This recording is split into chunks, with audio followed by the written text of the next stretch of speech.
When I was a kid, my favorite uncle was the youngest in the family.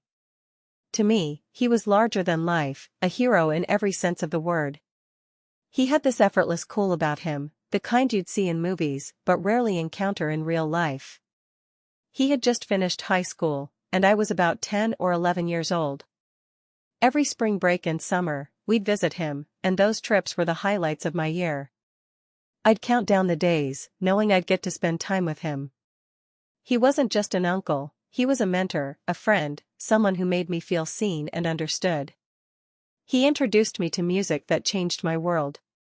Bands like The Cult, INXS, The Doors, Bowie, and Stevie Ray Vaughan became my soundtrack, all thanks to him.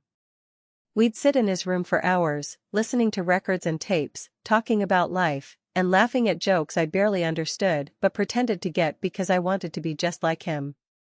As I grew older, life started pulling me in different directions. My friends became the center of my universe, and those magical visits to see my uncle started to fade into memories. By the time I graduated high school, I hadn't seen him in years. Around that time, he had started a family of his own. Then, one day, a few years after my graduation, I got a call from my mom. Her voice was heavy, her words hesitant. She told me that my uncle had passed away. The news hit me like a freight train. I hadn't seen him in so long, and now I never would again. When I asked what happened, all my mom could say was, "He was sick." That was it. No further details, no explanation. Just those 3 words. I didn't press for more, maybe I didn't want to know. Years later, I finally learned the truth. My uncle had taken his own life.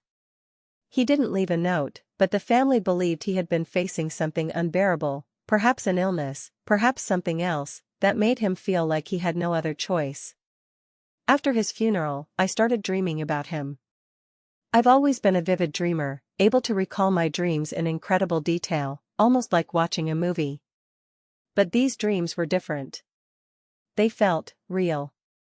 At first, the dreams were comforting. We'd sit in his old room, just like we used to when I was a kid, listening to music and talking about life. It felt like a gift, a chance to reconnect with him, even if it was only in my mind. But over time, the dreams became strange. In one, we were sitting in a movie theater, right up close to the screen. Something was playing, but no matter how hard I tried, I couldn't make out what it was. My uncle was talking to me, but his words were muffled, like they were coming from underwater. In another, we were walking down a long hallway lined with doors, but every single one was locked. We tried each handle, but none would budge. The most vivid and recurring dream, though, involved a rope bridge. My uncle would sit near the bridge, staring at it like it held some great secret. When he tried to cross, snakes would appear, coiled and ready to strike. Every time he took a step, they'd lash out, forcing him to retreat. He'd sit back down and look at me with this mix of frustration and sadness. In the dream, I'd step onto the bridge to help him. I noticed that if I bounced on the bridge just right, the snakes would lose their balance and tumble off. Slowly, he'd follow my lead, walking a few feet, bouncing the bridge, and clearing the way. The dream always ended the same way. My uncle would make it across to the other side, and I'd feel this deep reluctance to follow him. Then I'd wake up, overwhelmed by a profound sadness I couldn't shake. These dreams continued for nearly 20 years. Sometimes, they were as simple as us talking and laughing, and other times, they were puzzles we had to solve together, like the bridge and the snakes. I never told anyone about them. I didn't want to upset my family or make them think he hadn't found peace. Then, a few years ago, my grandmother passed away. She was the matriarch of the family, the glue that held us all together.